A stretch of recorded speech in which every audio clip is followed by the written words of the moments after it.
In July 1943, on the Rzhev salient, German Jaeger discovered a wounded Soviet signalman. He was shell-shocked and barely alive. After conducting a quick search and asking several questions to which the soldier could not answer, the Germans left him, considering him useless. They thought he would not survive until morning and posed no threat. But this was their fatal mistake. The Germans did not know that this 24-year-old soldier would soon destroy their mechanized column. And they certainly did not suspect that this useless, in their view, fighter would make a decision that would go down in the history of the war as one of the most desperate examples of courage. It all began with encirclement. The position of the 45th Rifle Division turned into a cauldron in a matter of minutes when German units began tightening the ring around Height 238. The only connection with artillery was cut off precisely when it was needed most. For 3 days, Soviet units tried to break through the fortified enemy line in the Rzhev area. And now, in July 1943, the breakthrough had failed. But the Germans did not know one important detail. Among the retreating fighters was a man for whom the loss of communication meant not the end of the mission, but merely a technical problem requiring a solution. The 24-year-old radio operator, Pyotr Pavlyuchenko, worked on the legendary partisan radio station codenamed North. And for him, the radio was not just equipment. It was the only voice capable of conveying the truth about the situation to command. As long as this connection existed, the unit had a chance. As long as the frequencies remained open, the encirclement did not become fatal. The detachment commander, Senior Lieutenant Vorontsov, made his decision in those few seconds that he had. German submachine gunners were already seeping through gaps in the defense. Their characteristic bursts were heard closer and closer. The wounded needed to be carried out immediately. Every minute of delay reduced the chances of salvation. Vorontsov pointed Pavlyuchenko to a crater about 50 meters from their position and curtly gave the order to cover the retreat. Then follow last with the radio. The task seemed simple on paper. Provide covering fire, let the comrades break away, then catch up with the column at the assembly point 3 kilometers to the north. Reality made its adjustments from the very first meters of retreat. Pavlyuchenko took position by a shattered tree. The radio on his back in a canvas case weighed almost 15 kilograms, but he did not even notice this weight. His hands automatically checked the magazines. 2 full 1/2. This should be enough to delay the enemy for those critical minutes that the wounded comrades needed for withdrawal. German silhouettes were already flickering between the trees. Their movement was methodical, professional. These were not recruits, but experienced Jaeger who knew how to comb the terrain so that a mouse would not slip through. Pavlyuchenko's first bursts forced the Germans to take cover and seek shelter.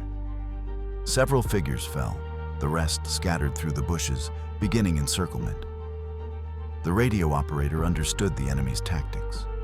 They would not climb into a frontal attack, but would methodically tighten the ring, cutting off retreat routes. There was no time for a long firefight. Pavlyuchenko waited until the Germans regrouped for the next rush and bolted toward the crater the commander had indicated. 40 meters across open space turned into an eternity when submachine guns rattled behind him and bullets whistled. He managed to run about 30 meters when the battlefield exploded with a deafening roar. A German mortar crew was correcting fire precisely on this section, and the shell burst 5 meters to the right of the running signalman. The blast wave hurled Pavlyuchenko aside. Shrapnel sliced through the air in a deadly fan. One of them slashed his leg, another grazed the radio on his back. Shell shock came instantly. Sounds disappeared. The world turned into a silent nightmare where what was happening seemed unreal. Pavlyuchenko fell into that very crater he was striving for. but the fall was uncontrolled, painful. The radio slipped to the side, the straps dug into his shoulder. An attempt to get up led nowhere. His leg would not obey. Circles swam before his eyes. Consciousness clung to reality with its last strength. Somewhere above, the war continued, but sounds reached him muffled, as if through a thickness of water. Pavlyuchenko saw the last fighters of his detachment run past the crater, dragging a wounded comrade. He tried to call out to them, but could not say anything, and his hands refused to move as needed. His comrades disappeared into the tree line. Pavlyuchenko remained alone in the crater with a damaged leg, a shell-shocked head, and a radio that could be his only chance for salvation or his sentence if the Germans discovered the working radio station. Consciousness began to leave the signalman. Dark spots swam before his eyes. The last thought before falling into darkness was the hope that his comrades had managed to break away from pursuit, and that his sacrifice had not been in vain. German voices were approaching, their commands becoming clearer even through the ringing in his ears. The Jaeger began combing the battlefield, methodically checking every crater, every shelter. They were looking for weapons, documents, wounded who could be interrogated. Standard procedure after successfully repelling an attack: clear the territory, collect trophies, and obtain information. Pavlyuchenko understood that he would be discovered within the next few minutes, but could do nothing about it. His body refused to obey. Consciousness was slipping away, and the last thing he felt before complete oblivion was the cold touch of July earth on his face and a metallic taste in his mouth. The war continued around him, indifferent to the fate of one man in shelter on a section of endless front. For statistics, Pyotr Pavlyuchenko had already turned into a line in the list of those missing in action. For the soldiers breaking through to their own lines, into a memory of a brave comrade who covered the retreat at the cost of his own life. For the German Jaeger approaching the crater, a potential source of information.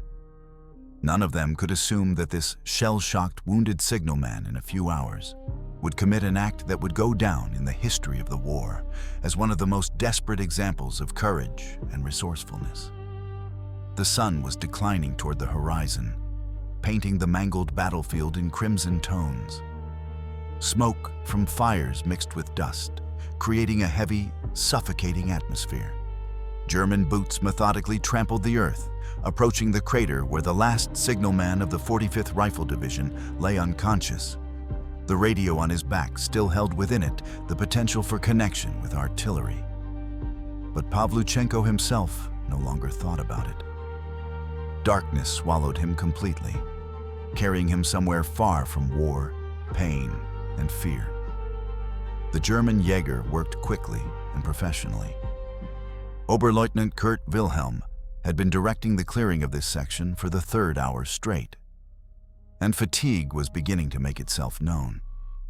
His group of 8 men methodically combed every meter of recaptured territory, collecting weapons, documents, and anything that could be of value to intelligence. Standard procedure after successfully repelling a Soviet offensive: consolidate positions and gather maximum information about the enemy. Private Hans Schmidt was the first to notice the crater where Pavlyuchenko lay. He waved to his comrades and cautiously approached, keeping his submachine gun ready. Experience taught these men that a wounded fighter could be more dangerous than a healthy one. Desperation made people unpredictable, but the signalman did not even move. His face was pale, breathing shallow. Schmidt knelt down, checked for weapons. None. Examined the documents. An ordinary private, nothing interesting. Then he noticed the radio on the soldier's back. Soviet RB model, standard for regimental networks. He called Wilhelm over. The Oberleutnant examined the equipment with professional interest. The antenna was damaged by shrapnel. The case had dents, but the device seemed intact. Wilhelm ordered to check if it worked. Schmidt carefully removed the radio from the unconscious soldier's back, opened the compartment. The vacuum tubes were in place, but the antenna was clearly damaged. Would it work in this condition? Unlikely. The signalman himself was in critical condition. Shell shock, shrapnel wound to the leg, possibly internal injuries. Wilhelm made a quick decision. Leave him. They had already found 2 other wounded Soviet soldiers who were conscious and could be interrogated. This one would not survive until morning anyway, and there was no point wasting resources on him. The German group continued their sweep, moving methodically through the battlefield debris. Wilhelm glanced back once at the crater where the unconscious signalman lay, then dismissed him from his thoughts entirely. Standard procedure dictated efficiency, not sentimentality. Medical resources were scarce, reserved for those who could provide intelligence or return to combat. A shell-shocked radio operator with a damaged leg offered neither. The Jaeger moved on, their boots trampling the scorched earth toward the next sector. Behind them, Pavlyuchenko remained motionless in the crater, abandoned to his fate. The Germans had made their assessment and moved on. But they had underestimated one critical factor: the will to survive. When Pavlyuchenko regained consciousness, complete darkness surrounded him. The first sensation was excruciating pain in his leg, sharp and unrelenting. Every attempt to move sent fresh waves of agony through his body. Gradually, his hearing returned, muffled through the persistent ringing in his ears. The battlefield had grown quiet, only distant sounds of war echoing across the night. He lay still, trying to piece together what had happened.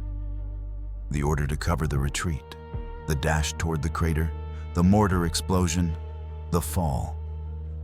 His hands moved instinctively to check his equipment.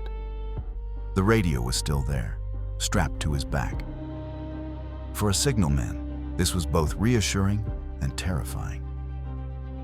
Pavlyuchenko's fingers explored the radio case in the darkness, assessing damage by touch alone. The canvas covering was torn in several places, likely from shrapnel. The main housing felt intact, but when he traced the antenna mounting point, he found the problem. The rod antenna had been sheared off about 1/3 of the way up. This would drastically reduce transmission range, but might not eliminate it entirely. The RB radio operated on shortwave frequencies, and even a damaged antenna could propagate signals under the right conditions. But testing it now was out of the question. Turning on the radio would be like lighting a signal fire. German radio direction finding units were highly skilled, and an active Soviet transmitter behind their lines would draw immediate attention. The assessment of his physical condition was equally grim. His left leg throbbed with each heartbeat, the pain localized below the knee. When he carefully probed the area through his torn trousers, his fingers came away wet with blood.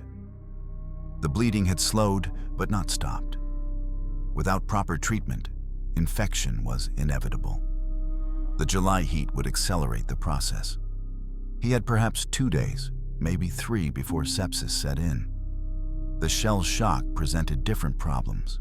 The ringing in his ears persisted, and waves of nausea swept over him periodically.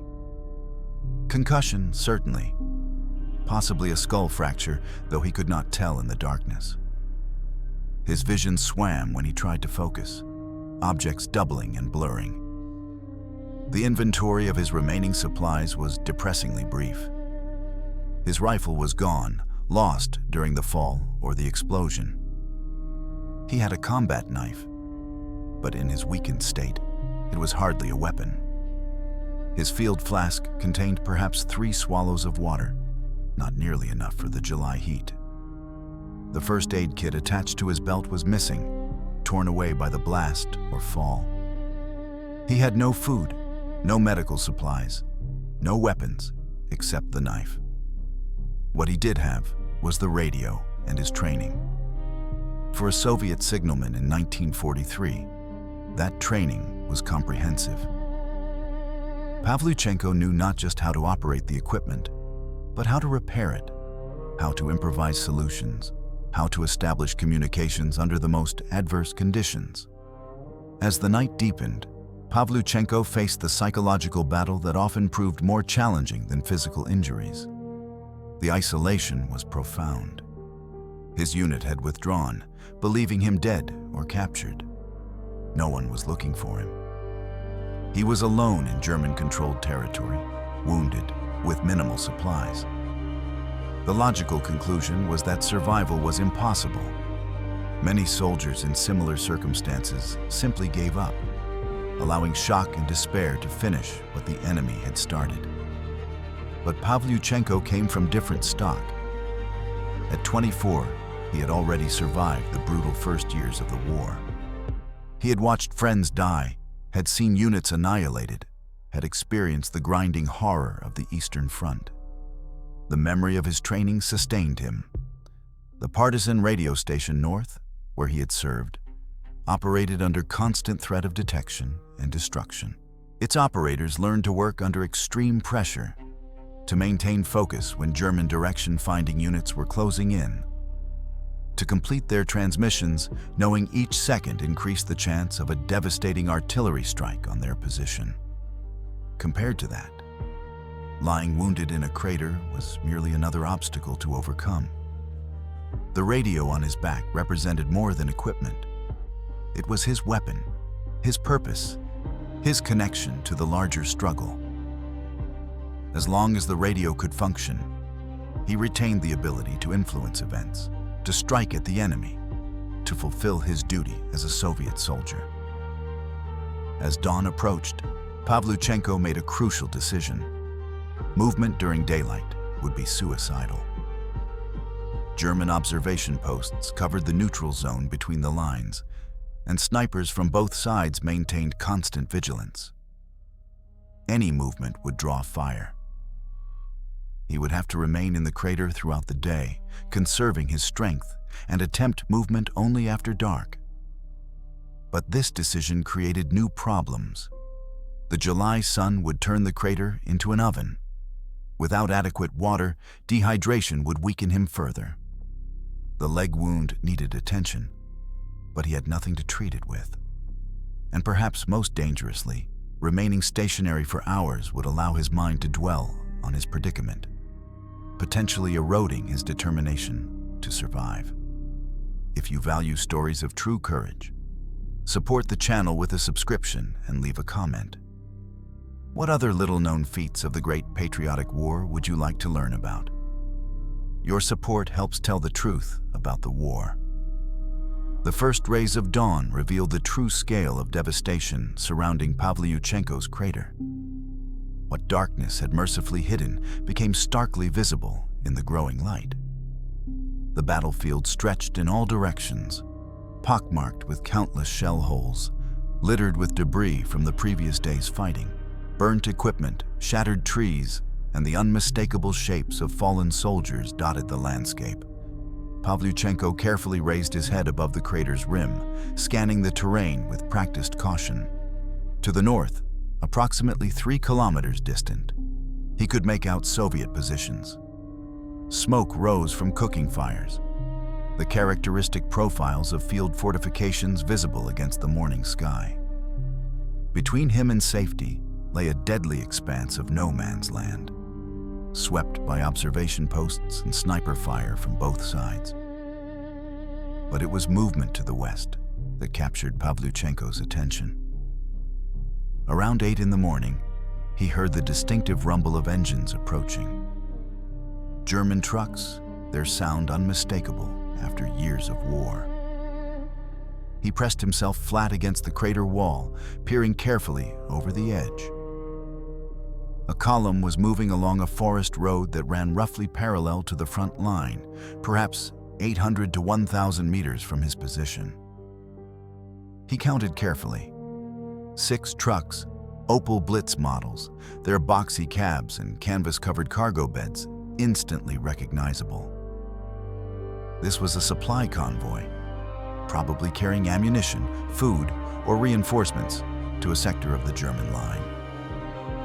The trucks moved slowly, cautiously navigating the bomb-damaged road. The sight triggered a cascade of tactical calculations in Pavlyuchenko's mind. This was no random observation. This was an opportunity. The convoy presented a legitimate military target, and more importantly, it was within potential range of Soviet artillery. The standard divisional howitzer, the 122mm M30, had a maximum range of approximately 11,800 meters. If Soviet artillery positions were 5 to 7 kilometers behind the front line, as doctrine dictated, and the convoy was roughly 1 kilometer from his position, the total distance would be well within the gun's capabilities. But capitalizing on this opportunity meant activating the radio, calling down fire, and almost certainly revealing his position to German direction-finding units. The plan that formed in Pavlyuchenko's mind was audacious, perhaps even suicidal, but it was grounded in solid military logic. He was a forward observer, trained to identify targets and direct artillery fire. The damaged radio might still function, despite the broken antenna. The convoy represented a significant target, the destruction of which could disrupt German supply lines and eliminate enemy personnel and equipment. Most importantly, he had nothing to lose. His chances of survival were already minimal. Attempting to crawl 3 kilometers to Soviet lines with a shattered leg was virtually impossible. Even if he survived the journey, infection would likely kill him within days. But if he could successfully call in artillery fire, he could strike a meaningful blow against the enemy before he died. Pavlyuchenko carefully extracted the radio from its canvas case, his movements deliberate despite the pain. The main housing appeared intact, the vacuum tubes still securely mounted in their sockets. The critical question was the battery.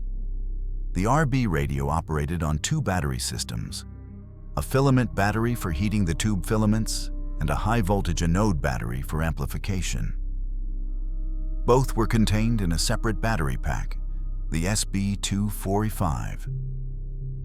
He checked the voltage indicator, a simple needle gauge on the battery case. The needle showed charge remaining, though how much was impossible to determine precisely. Enough for 15, perhaps 20 minutes of continuous transmission. That would have to be sufficient. The damaged antenna was the other major concern. The steel rod had been sheared off about 1/3 of its normal length, reducing it from approximately 2.5 meters to less than 2 meters. This would decrease transmission range and signal strength, but not eliminate them entirely.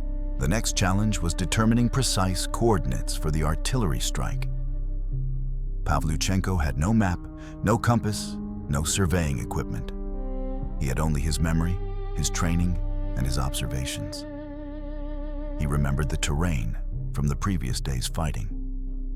Height 238 had been the focal point of their position. He estimated he was now approximately 800 meters south-southwest of that height. The convoy was moving west of his position, along a road he had seen on maps during pre-battle briefings. Using landmarks visible in the morning light, a destroyed water tower to the north, a burned farmstead to the northwest, a distinctive lone tree on a hilltop, he triangulated an approximate position. Grid square 7485, southwestern corner, along the forest road. The precision was rough, but artillery fired in area saturation, not point targeting. Close enough would be sufficient. The moral dimension of his decision weighed less heavily than might be expected. This was not vengeance, though the deaths of his comrades certainly fueled his determination. This was military necessity. Every truck he destroyed was ammunition that would not reach German troops. Every soldier killed was one fewer enemy his comrades would face.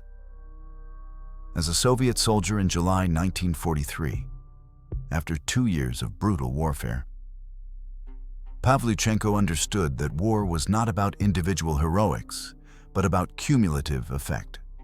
Small actions, multiplied across thousands of soldiers, determined the outcome of battles and campaigns.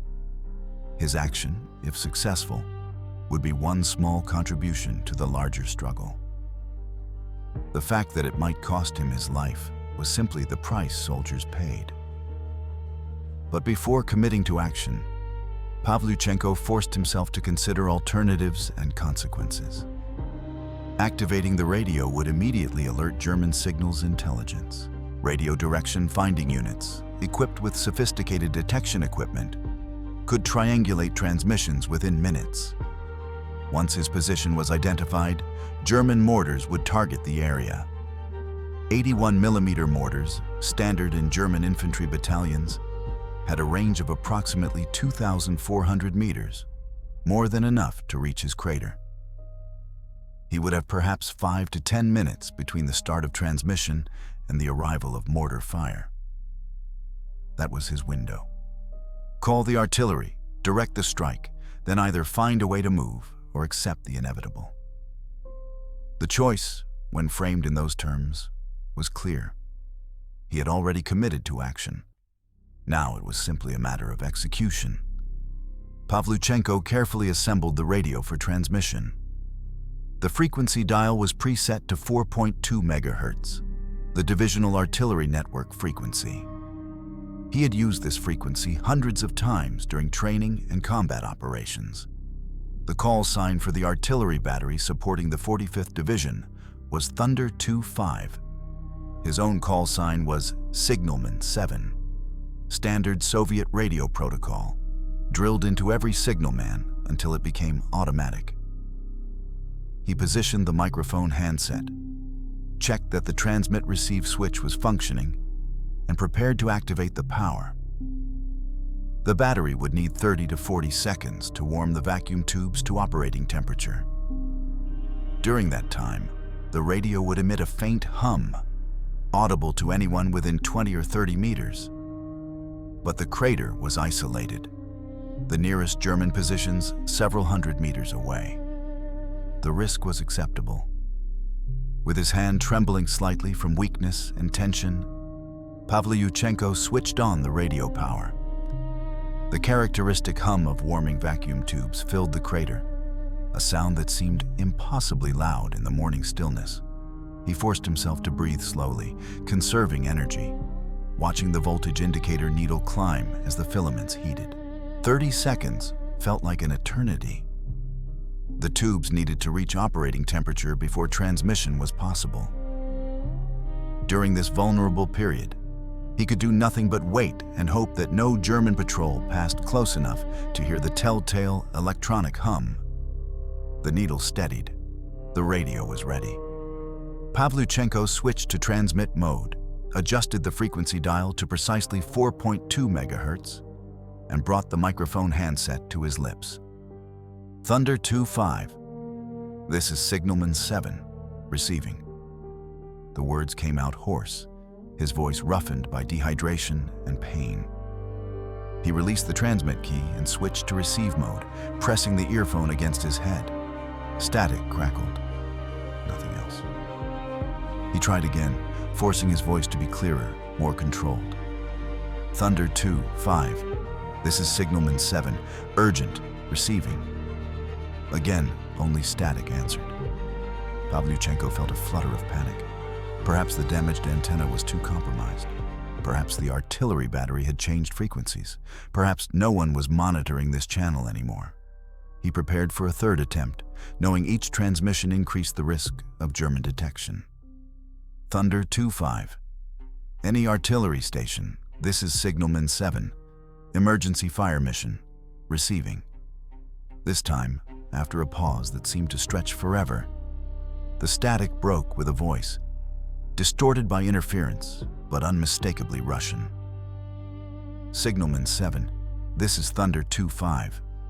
Receiving you poorly. Repeat. The relief that flooded through Pavlyuchenko was almost physical. Contact established. He keyed the transmit switch again, speaking slowly and clearly, despite his weakened state. Thunder 2-5. Calling fire on mechanized column, enemy. Target, 6 trucks, moving on Forest Road. Coordinates, grid square 7485, southwest corner. Distance from my position, approximately 1,000 meters west. Reference point, destroyed water tower, then southwest. Fire immediately. Target departing zone. He released the key and waited, his heart pounding. The voice came back, professional but with an edge of uncertainty. Signalman 7, confirm your call sign and unit. This was expected. A lone signalman calling fire from behind enemy lines was unusual enough to warrant verification. Pavlyuchenko responded immediately. Thunder 2-5, Signalman 7, Private Pavlyuchenko Pyotr, radio operator 45th Rifle Division. Remained on battlefield after encirclement of height 238. Visual observation of target, coordinates approximate. Repeat, fire immediately, target departing. There was a longer pause this time. On the other end, the artillery liaison officer was checking maps, calculating ranges, considering the unusual circumstances. Grid square 7485, Forest Road area. Distance from battery positions, approximately 7 kilometers, within range of the M30 howitzers. But was this legitimate or some kind of German deception? The response, when it came, carried the weight of decision. Signalman 7, battery preparing fire mission. 6 rounds, high explosive. Stand by for impact. Acknowledge. Pavlyuchenko pressed the transmit key, his voice steadier now. Thunder 2-5, acknowledged, observing. He switched off the transmitter to conserve battery power and focused his attention on the distant convoy. The trucks were still moving, though they had covered perhaps another 200 meters along the road. In a few minutes, they might reach a turn that would take them beyond effective observation. The timing was critical. Artillery fire from 7 kilometers required approximately 30 seconds of flight time. The battery would need 2 to 3 minutes to load, aim, and fire the first salvo. Every second counted. While Pavlyuchenko watched the convoy and waited for the artillery, German radio intelligence was already reacting to his transmission at a signals monitoring post several kilometers to the west. A radio operator wearing headphones had caught fragments of the Soviet transmission on the 4.2 megahertz frequency. The content was partially garbled by static in the short duration, but certain words were clear. Fire mission, coordinates, mechanized column. The operator immediately alerted his supervisor, who ordered an immediate direction-finding fix. 2 other monitoring stations were contacted, and within 90 seconds, 3 separate directional bearings had been plotted. The intersection point was approximate but clear enough. Somewhere in the neutral zone between the lines, in the sector of recent fighting. A Soviet radio operator, almost certainly isolated, calling artillery fire. The German response was swift and methodical. The nearest mortar platoon, equipped with 3 81mm mortars, received coordinates and orders to suppress the transmission source. The mortars had a range of nearly 2,400 meters, more than sufficient to reach the estimated position. Within 2 minutes of the first Soviet transmission, the first German mortar rounds were leaving their tubes with the characteristic thunk sound. Pavlyuchenko heard it, even through his damaged hearing, a sound every soldier on the Eastern Front learned to recognize and fear. He pressed himself flat against the crater bottom, still clutching the radio against his chest like a shield. The first mortar round impacted 50 meters away, sending up a gout of earth and shrapnel. Close, but not close enough. The Germans were correcting based on approximate bearings, walking their fire toward his position. The second mortar round landed 30 meters away. Closer, Pavlyuchenko could hear the shrapnel whistling overhead, feel the shock wave through the ground. They were ranging in methodically, professionally. The third round would be even closer, but he had committed to this course of action, and there was no retreat now. He raised his head slightly, ignoring the danger, focusing on the convoy. The trucks had slowed, possibly reacting to the sound of the first mortar impacts. The drivers could not know they were not the targets, not yet. Then, cutting through the sound of German mortars, came a new noise, the distinctive whistle of incoming artillery shells. Soviet 122mm rounds, falling from the sky at high velocity. The sound grew rapidly louder, a rising shriek that announced death from above. The first salvo of 6 shells impacted in a rough line across the forest road. Pavlyuchenko saw the explosions blossom, great flowers of fire and black smoke. The timing was nearly perfect, but the range was slightly long. The shells had fallen approximately 50 meters beyond the convoy, on the far side of the road. Close enough to terrify the German drivers, but not close enough to destroy the vehicles. Pavlyuchenko grabbed the radio, switched to transmit despite the ongoing German mortar fire. Thunder 2-5, short 50, left 10 degrees. Repeat fire. The correction was given quickly, professionally. Then he switched off again. A fourth German mortar round impacted 15 meters from his crater. Fragments of hot metal screamed through the air. One piece struck the crater rim just above his head, spraying dirt into his face. The next round would probably find him. But the Soviet artillery was faster. The second salvo, corrected based on Pavlyuchenko's observation, came down with devastating accuracy. 6 122mm high-explosive shells, each weighing over 21 kilograms and containing nearly 3.5 kilograms of explosive, detonated directly on and around the convoy. The lead truck disintegrated in a direct hit, fragments of metal and wood scattered like leaves. The second truck's fuel tank exploded, turning the vehicle into a rolling fireball. The third truck, attempting desperately to turn around, struck a crater and overturned just as a shell exploded beside it. The remaining 3 trucks, blocked by the burning wrecks ahead, became stationary targets. German soldiers were leaping from the cargo beds, running for cover. But there was no safe ground. The area had become a killing zone. Pavlyuchenko watched through the smoke and dust, a grim satisfaction mixing with his exhaustion. This was what he had trained for, what every forward observer dreamed of. A perfect fire mission, targets destroyed, enemy casualties inflicted. He keyed the transmit button one final time. Thunder 2. 5. Targets destroyed. Cease fire. The voice that responded was different now, carrying respect and something like awe. Signalman 7. Excellent work. Withdraw to friendly lines, if possible. Pavlyuchenko switched off the radio. The battery was nearly exhausted anyway, the indicator needle dropping toward 0. His part was finished. But withdrawing to friendly lines was impossible, and both he and the artillery officer probably knew it.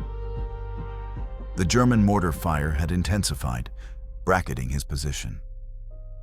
They knew where he was now, and they were determined to silence him. The destruction of the German convoy had immediate and predictable consequences. What had been methodical mortar fire now transformed into sustained bombardment. 3 81mm mortars, the standard GRW-34 models that equipped every German infantry company, concentrated their fire on Pavlyuchenko's estimated position. The rate increased from corrective ranging shots to sustained suppressive fire. Rounds fell at 15 to 20 per minute, turning the area around the crater into a storm of explosions and shrapnel. The Germans were no longer trying to pinpoint his exact location. They were saturating the entire zone, ensuring that nothing within a 100-meter radius could survive. Pavlyuchenko pressed himself into the deepest part of the crater, arms wrapped over his head, the destroyed radio clutched against his chest like a talisman. The ground shook continuously. Each mortar impact sent shockwaves through the earth, hammering his already battered body. Dirt and debris rained down constantly, the air filled with acrid smoke and cordite fumes that burned his lungs with each breath. A shell exploded at the crater's rim, collapsing part of the wall and showering him with soil. Another landed directly beside the crater, the blast wave lifting him bodily and slamming him back down. His ears, already damaged by yesterday's shell shock, could process nothing but continuous roar. The barrage continued for what felt like hours, but was probably closer to 10 minutes. Then, as suddenly as it intensified, it stopped. The silence that followed was almost as shocking as the noise had been. Pavlyuchenko lay motionless, uncertain whether he was alive or dead, his senses overwhelmed. Gradually, awareness returned. Pain reasserted itself with renewed intensity. His leg throbbed with each heartbeat, the wound clearly worsening. New injuries added their complaints. Bruises from the blast waves, cuts from flying debris, possibly cracked ribs from being thrown against the crater wall. Blood trickled from his nose, and when he touched his face, his fingers came away red. But he was alive. Impossibly, incredibly, he had survived the barrage. The crater, by sheer chance, had been just deep enough and positioned just right to shield him from direct hits. But survival meant nothing if he could not move.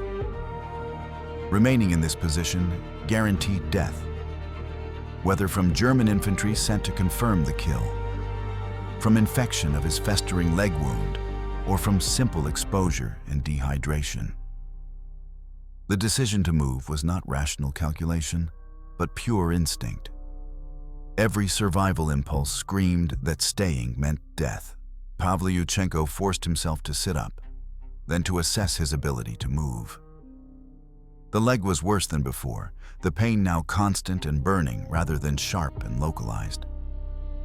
Infection was setting in rapidly in the July heat. His head swam with dizziness, vision blurring periodically. Dehydration and blood loss had weakened him to the point where even sitting upright required enormous effort. The German flask he had found earlier was empty, drained during the long hours of waiting. But if he stayed, he would die. If he tried to move and failed, he would also die. The only difference was that movement offered a chance, however slim, of reaching Soviet lines before his body gave out entirely. Pavlyuchenko waited for full darkness, conserving what little strength remained. The summer night was short, perhaps 6 hours of real darkness. In that time, he needed to cover 3 kilometers across broken terrain while avoiding German patrols and surviving his injuries. The mathematics of survival were brutally simple and heavily weighted against him. But soldiers in desperate situations often achieved impossible things, not through superhuman ability, but through refusal to accept the alternative. As the last light faded from the western sky, Pavlyuchenko prepared for what would likely be his final action. He carefully buried the destroyed radio at the bottom of the crater, scraping out a shallow depression with his hands and covering the equipment with earth. If he survived, he could report its location. If not, at least the Germans would not capture Soviet communications equipment. Using a broken piece of wood as an improvised crutch, Pavlyuchenko hauled himself upright. The effort left him gasping, black spots dancing across his vision. His wounded leg could barely touch the ground without sending lightning bolts of agony through his body. The crutch took most of his weight, but even this caused his healthy leg to tremble with strain. He took one experimental step, then another. Each movement was torture, but movement was possible. That would have to be enough. He oriented himself by the stars, finding the North Star and aligning himself toward Soviet positions. 3 kilometers. In normal circumstances, a 30-minute walk. In his condition, an impossible journey broken down into individual steps. He would not think about the destination. He would think only about the next step, then the next, then the next. The first 100 meters took nearly 20 minutes. Pavlyuchenko moved from crater to crater, pausing frequently to rest and watch for German patrols. The no man's land between the lines was theoretically empty at night, but both sides sent reconnaissance teams and listening posts into the darkness. Any sound, any movement could draw fire or investigation. He moved in complete silence, except for the unavoidable scrape of the crutch and the ragged sound of his breathing. After 200 meters, he heard voices ahead. German, unmistakable even at this distance. A patrol or observation post. Pavlyuchenko froze, lowering himself slowly into the nearest crater.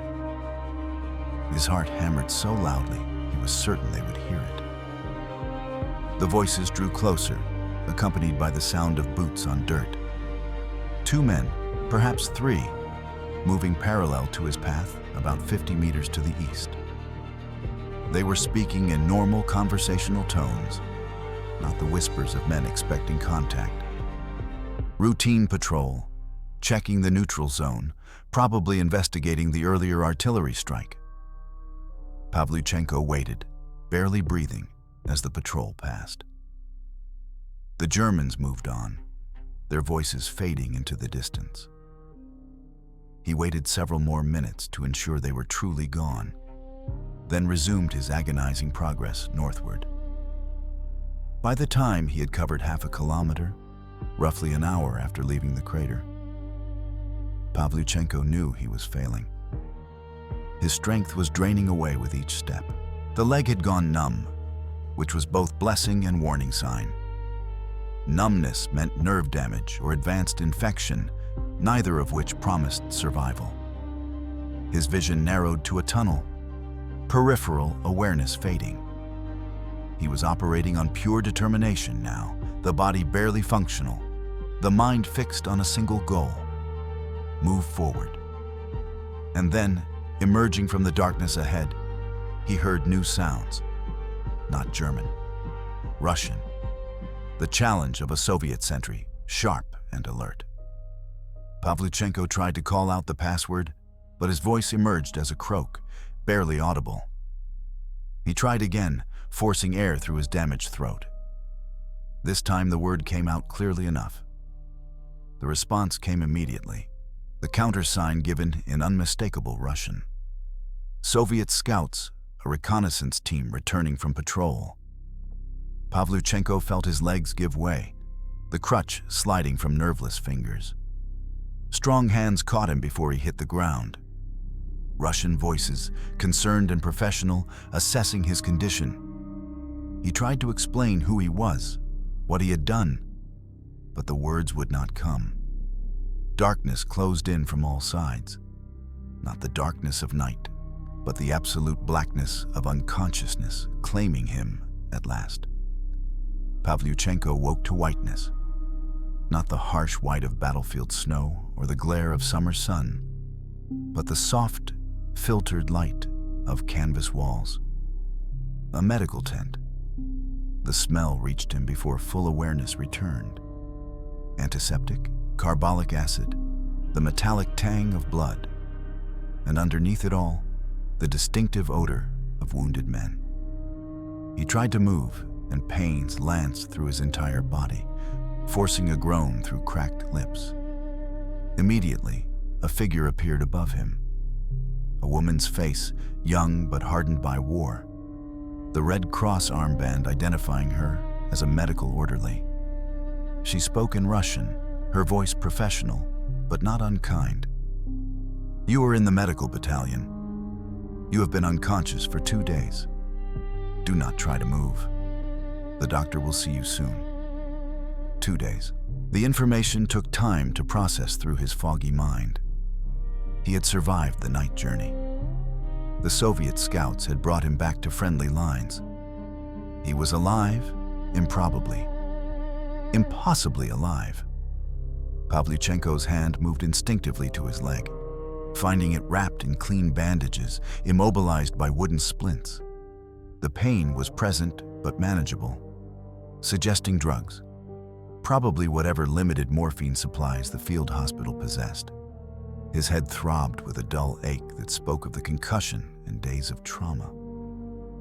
But these were the pains of healing, not dying. The realization brought an unexpected surge of emotion that he quickly suppressed. There would be time for reflection later. Now he needed information, needed to understand what had happened after he lost consciousness. The doctor arrived within the hour, a major in his 40s wearing the insignia of the medical service. He examined Pavlyuchenko with practiced efficiency, checking vitals, inspecting the leg wound, testing responses. The news was mixed.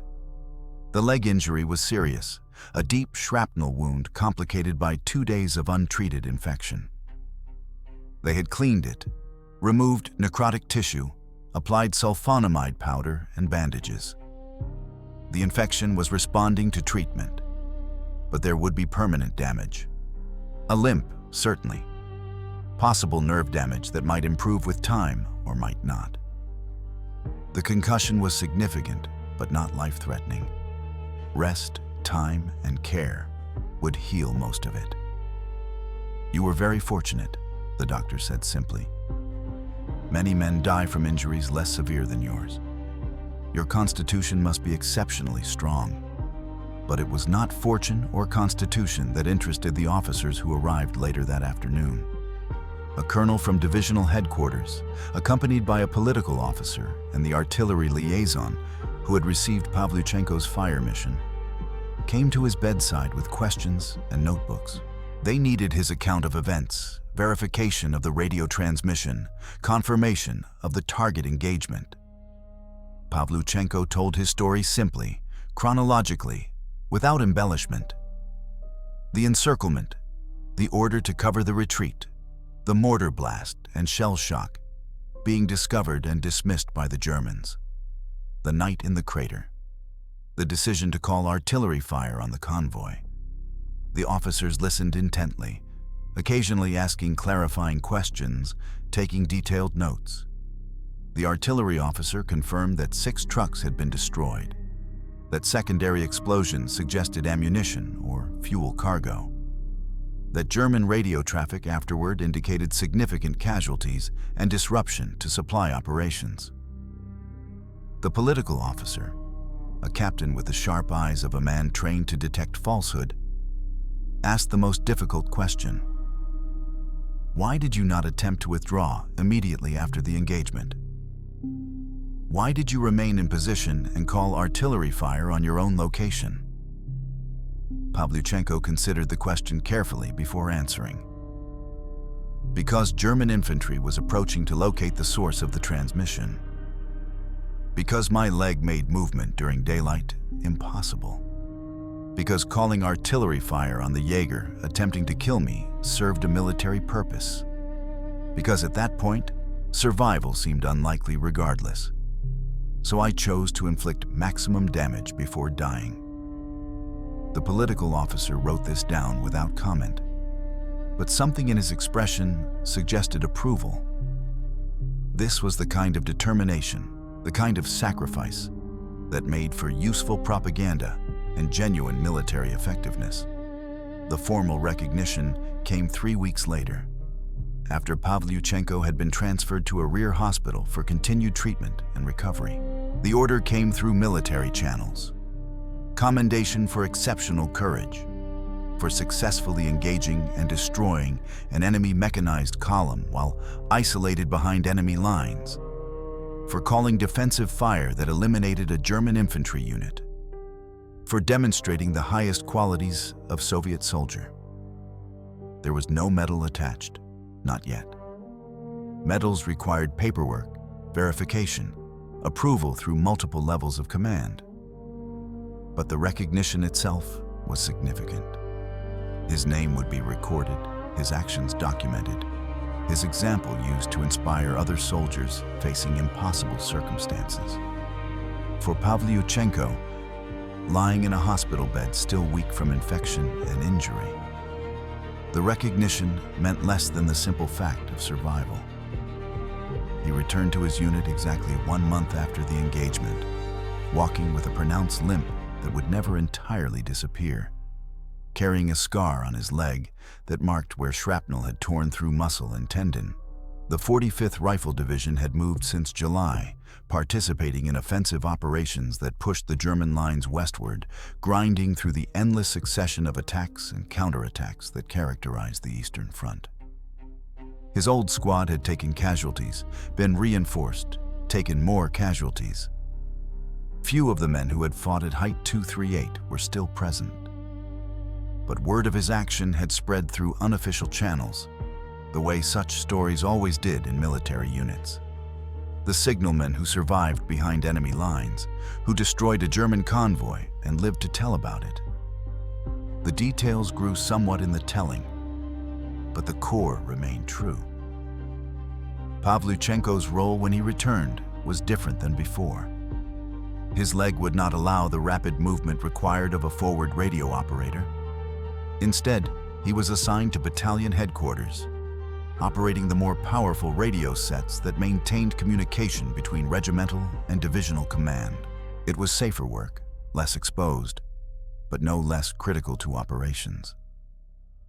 In the communications tent, surrounded by the hum of radios and the chatter of Morse code, Pavlyuchenko found a kind of peace. This was work he understood, work he could do well despite his injuries. The voices in the ether, connecting scattered units, coordinating artillery fire, calling for medical evacuation, maintaining the invisible network that allowed modern armies to function. Each transmission was a reminder that he had survived to continue serving. The broader significance of Pavlyuchenko's action, and countless others like it throughout the grinding battles of 1943, would only become clear in retrospect. The Rzhev salient, that dagger pointed at Moscow's heart, had finally been eliminated in March 1943 after 14 months of brutal fighting. Soviet casualties exceeded 1,300,000, including more than 400,000 killed or missing. The Germans had been pushed back, but at a cost that staggered comprehension. Every small action, every successful artillery strike, every destroyed supply convoy contributed to the cumulative pressure that eventually forced German withdrawal. Pavlyuchenko's 6 trucks were a tiny fraction of the massive material superiority that the Soviet Union was beginning to establish by mid-1943. But every fraction mattered in a war of attrition. For those who study this war, remember this. Victory came not from grand strategic masterstrokes alone, but from the accumulated courage of individual soldiers who refused to surrender even when surrounded, wounded, and facing certain death. The signalmen who maintained communication under fire, the artillery crews who answered desperate calls for support, the scouts who ventured into no man's land to retrieve wounded comrades. These were the foundation upon which victory was built. If this story moved you, support the channel with a like and subscription. Share your thoughts in the comments. What other forgotten heroes of the Great Patriotic War deserve to have their stories told? Your engagement keeps these memories alive, ensuring that courage like Pavlyuchenko's is never forgotten. The price of victory was paid in blood and determination by millions like him, and we honor them by remembering their sacrifice.